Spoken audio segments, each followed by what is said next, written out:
Hi everyone. I'd actually like to start with a question.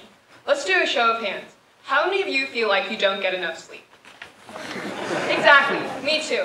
We all know that a good night's sleep is important, but not only is sleep important for our physical bodies, it's extremely important for our mental function as well, especially with regards to memory consolidation, the process of converting short-term to long-term memory. And even though we spend a third of our lives asleep, we still know very little about what actually goes on in the brain when we go to sleep at night.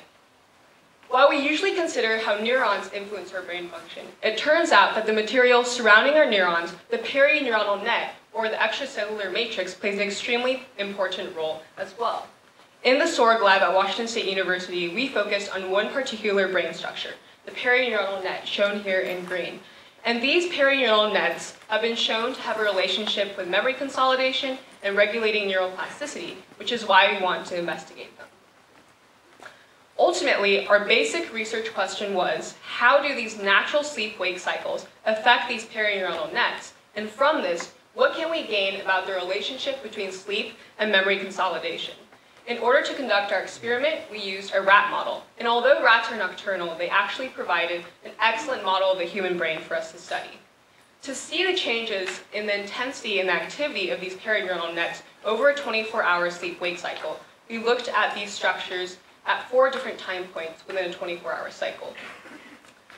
Each of our brain slices was stained with different fluorescent proteins and then magnified and imaged using a confocal microscope. And an example of that image is shown here.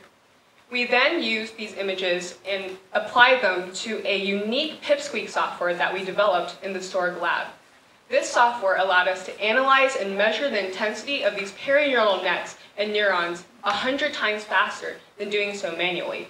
And after going through a lot of difficulty with troubleshooting this software, that was how we were able to gather our data. So what did we actually find? Essentially, our take-home finding was that these perineural nets actually became thinner during sleep.